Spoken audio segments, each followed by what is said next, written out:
আসসালামু আলাইকুম প্রিয় স্বপ্নবাজ ভর্তি যোদ্ধারা। জগন্নাথ বিশ্ববিদ্যালয়ে ভর্তি পরীক্ষা তোমরা যারা বি সি ডি ইউনিটে দিচ্ছ এবং দিয়েছো, তোমাদের জন্য নতুন একটা আপডেট এসেছে জগন্নাথ বিশ্ববিদ্যালয়ের পাস মার্ক সম্পর্কিত। এই আপডেটটা শুধু এ বি সি ডি ইউনিটের শিক্ষার্থীদের জন্য। আজকের এই ভিডিওটা তোমাদের ভর্তি পরীক্ষা যাদের হয়েছে এবং যারা ভবিষ্যতে দেবে, অর্থাৎ সি এবং এ ইউনিট দেবে, তাদের জন্য খুব গুরুত্বপূর্ণ। কারণ এই ভিডিওটা তোমার প্রিপারেশনের মোড় ঘুরিয়ে দিতে পারে।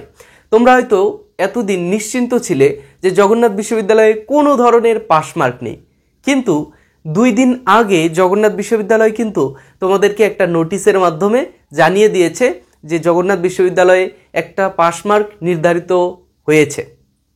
সেটা কতটুকু এবং কয়টা কিভাবে পাস মার্ক হবে সেই সবগুলো নিয়ে আলোচনা করব। দেখো, নোটিশে বলা হয়েছে জগন্নাথ বিশ্ববিদ্যালয়ের এ বি সি ডি ইউনিটের যারা ভর্তি পরীক্ষা দেবে তাদের প্রত্যেকটা ইউনিটে যেই সংখ্যক সিট রয়েছে বা আসন সংখ্যা রয়েছে, সেই আসন সংখ্যার 10 গুণ এমসিকিউ খাতা দেখে একটা সিরিয়াল করা হবে। 10 গুণ সংখ্যক, অর্থাৎ যতগুলো সিট রয়েছে তার 10 গুণ সেই সংখ্যক এমসিকিউ খাতা দেখে এর মধ্যে যতগুলো স্টুডেন্ট থাকবে তাদের রিটেন খাতা দেখা হবে। বুঝতে পারছো নিশ্চয় যে তোমাদের যেই ইউনিটে তোমরা ভর্তি পরীক্ষা দিয়েছো সেই ইউনিটের যে আসন সংখ্যা রয়েছে তার সাথে 10 গুণ করে যেই সংখ্যাটা আসবে ততগুলো এমসিকিউ খাতা নির্ধারণ করা হবে এবং ততগুলোই রিটেন খাতা দেখা হবে। ঠিক আছে? আচ্ছা, সেই হিসেব অনুযায়ী কতটুকু হতে পারে এবং কতগুলো খাতা আমরা দেখব সেটাই কতগুলো খাতা জগন্নাথ বিশ্ববিদ্যালয়ে রিটেন খাতা দেখবে সেইগুলো আমরা একটু দেখি।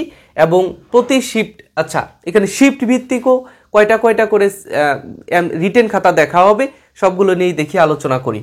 দেখো, একটু মনোযোগ সহকারে দেখতে হবে, পরে যেন তোমাদের আর কোনো প্রশ্ন না থাকে। সেই সবগুলো প্রশ্ন এইখানে তোমরা সলভ করতে পারবে ইনশাল্লাহ। এই ইউনিটের মোট আসন সংখ্যা রয়েছে 860টি এবং এর সাথে 10 গুণ করে লিখিত খাতা দেখবে হচ্ছে 8600টি। 8600টি খাতা দেখবে এই ইউনিটের। এবং প্রতি শিফটে, যেহেতু এই ইউনিটের স্টুডেন্ট সংখ্যা অনেক বেশি, তো এইখানে তোমার 3 শিফট করে পরীক্ষা নেওয়া হবে। 3 শিফট করে পরীক্ষা নেওয়া হবে, সকাল, দুপুর এবং বিকেলে। আচ্ছা, প্রতি শিফটে খাতা দেখা হবে 2867টি। 2867টি খাতা দেখা হবে প্রতি শিফটে। অর্থাৎ 3 শিফট যদি আমরা 2800 করে গুণ করি তাহলে কিন্তু আমরা এই নাম্বারটা পাবো, অর্থাৎ মোট লিখিত খাতা যতগুলো দেখবে ততগুলো পাবো। ঠিক আছে? এরপরে দেখো বি ইউনিটের ভর্তি পরীক্ষা গতকাল হয়ে গিয়েছে। বি ইউনিটের সিট ছিল হচ্ছে 786টি এবং 10 যদি গুণ করা হয় তাহলে মোট লিখিত খাতা দেখবে বি ইউনিটের 7860টি। 7860টি। এখন প্রতি শিফটে দেখবে, অর্থাৎ দেখো বি ইউনিটে কিন্তু গতকালকে ভর্তি পরীক্ষা হয়েছে 3 শিফটে, কারণ স্টুডেন্ট অনেক বেশি ছিল।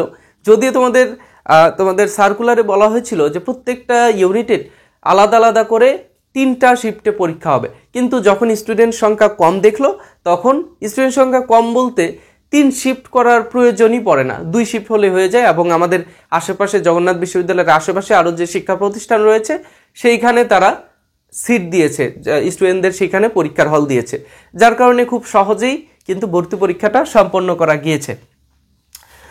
সেই জন্য বি ইউনিটের 3টা, যেহেতু অনেক স্টুডেন্ট বি ইউনিটের, তারা কিন্তু 3টা শিফট করেছিল। 3টা শিফট করেছে। 3টা শিফটে প্রতি শিফটে দেখা হবে 2620 জনের রিটেন খাতা। প্রতি শিফটে কতগুলো দেখা হবে? 2620 জনের রিটেন খাতা। ঠিক আছে? এটা হচ্ছে তারা নিজেদের কাছে এমসিকিউ এর যে লিস্ট থাকবে সেই এমসিকিউ লিস্টের উপর নির্ভর করে কিন্তু রিটেন খাতা দেখবে। বুঝছো? আচ্ছা, তারপরে তোমাদের আরেকটা প্রশ্ন হচ্ছে কাট মার্ক কত মার্ক পেলে আমাদের রিটেন খাতা দেখা হবে, এটা নিয়েও পরে কথা বলবো। দেখো, সি ইউনিটের মোট আসন সংখ্যা ছিল হচ্ছে 520টি, 10 গুণ করলে এর সাথে আসবে হচ্ছে 5200 রিটেন খাতা দেখা হবে সি ইউনিটের। সি ইউনিটের যারা সামনে ভর্তি পরীক্ষা দেবে তাদের অবশ্যই এই জিনিসগুলো একটু মাথায় রাখতে হবে, যেহেতু তোমাদের এখন পাস মার্ক নির্ধারণ করা হয়ে গিয়েছে, অবশ্যই তোমাদের একটু ফোর্সফুলি পড়া উচিত। ঠিক আছে, নিজেদের উপর ফোর্স করবা, নিজেদের উপর ফোর্স করে করে পড়বা যে আমাকে চান্স পেতেই হবে, আমাকে এখানে একটা সিট রাখতেই হবে, আমাকে একটা পাবলিক বিশ্ববিদ্যালয়ে পড়তেই হবে, উন্নত জীবন গঠন করতেই হবে এবং তোমাদের স্বপ্নকে সত্য করতে হবে। ঠিক আছে, সি ইউনিটে 5200 রিটেন খাতা দেখা হবে, প্রতি শিফটে দেখা হবে 2600। অর্থাৎ যদি আমি 2 শিফটের কথা চিন্তা করি, সি ইউনিটের স্টুডেন্ট সংখ্যা কম, সি ইউনিটের স্টুডেন্ট সংখ্যা স্বাভাবিকভাবে বাংলাদেশে কম, তো সেই হিসেবে কিন্তু সি ইউনিটে 2টি শিফট করার সম্ভাবনা রয়েছে। ডি ইউনিটে যেমন 2টি শিফট করা হয়েছে, সি ইউনিটেও 2টি শিফট করার সম্ভাবনা রয়েছে এবং 2টি শিফট করলে দেখা যাচ্ছে যে 2600 স্টুডেন্টের প্রতি শিফটে 2600 স্টুডেন্টের করা হচ্ছে, রিটেন খাতা দেখা হচ্ছে। ঠিক আছে, প্রতি শিফটে। এরপরে দেখো ডি ইউনিটের মোট আসন সংখ্যা ছিল হচ্ছে 590টি এবং এর সাথে 10 গুণ করলে আমরা পাচ্ছি 5900 জন এর রিটেন খাতা দেখা হবে। 5900 জনের রিটেন খাতা দেখা হবে, প্রতি শিফটে দেখা হবে। আচ্ছা, যেহেতু ডি ইউনিট 2টা শিফটে ভর্তি পরীক্ষা হয়েছে, ডি ইউনিটে স্টুডেন্ট সংখ্যা কম ছিল, 2টি শিফটেই তারা ভর্তি পরীক্ষা নিয়ে নিয়েছে, প্রথম এবং তৃতীয়। তো এইখানে আচ্ছা, এটা নিয়ে একটু পরে কথা বলি। এইখানে কিন্তু প্রতি শিফটে 2950 জনের রিটেন খাতা দেখা হবে। কতজন? 2950 জনের রিটেন খাতা দেখা হবে প্রতি শিফটে। অর্থাৎ এইখানে দেখো 2 শিফটে, যদি 3 শিফট হতো তাহলে কিন্তু সংখ্যাটা আরো কমতো। ঠিক আছে, তো 2 শিফট হওয়ার কারণে এই যে সি এবং ডি ইউনিট 2 শিফটে এবং এ এবং বি ইউনিটের 3 শিফটে খাতা দেখা হবে। ঠিক আছে, তো রেজাল্টও কিন্তু তোমাদের এর উপর নির্ভর করে দিবে, শিফট ভিত্তিক রেজাল্ট কি দিবে, শিফট ভিত্তিক আলাদা আলাদা করে তোমার রেজাল্টটা দেওয়া হবে। এর মধ্য দিয়ে তোমাদের কিন্তু ওই তোমাদের যে সমস্ত সামগ্রিক যেই ঝামেলাটা সেটা আর পোহাতে হবে না, যে এক একজনের প্রশ্নপত্র আলাদা, যেহেতু প্রশ্নপত্র আলাদা সেহেতু তোমাদের যদি একসাথে করে রেজাল্ট দিত তাহলে কিন্তু একটা সমস্যার সম্মুখীন হতে হতো, কারণ এক একজন এক এক টপিকের উপর ভালো পারদর্শিতা দেখিয়েছে, তো সেই জন্য কিন্তু তারা শিফট ভিত্তিক আলাদা করে রেজাল্টটা দিয়ে দিবে। ঠিক আছে, আচ্ছা দেখো সর্বশেষ একটা কথা, সেটা হচ্ছে বিশেষ পরিস্থিতিতে পরিবর্তন করতে পারে এই যে নিয়মটা, পাস মার্কের যে এই নিয়ম না, এই সংখ্যাটা বিশেষ পরিস্থিতিতে,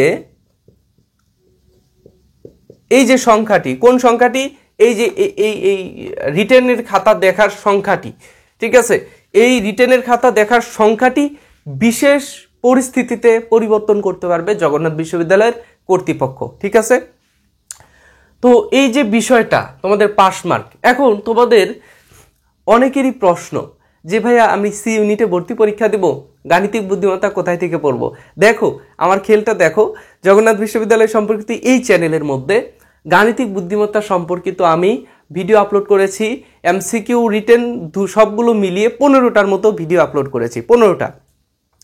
এই 15টার মধ্যে ডি ইউনিটে এমসিকিউ 2 শিফটে মিলে এমসিকিউ এসেছে 4টি এবং রিটেন এসেছে 2টি। এই 6টি প্রশ্নই আমার এই 15টা ক্লাসের মধ্য থেকেই এসেছে।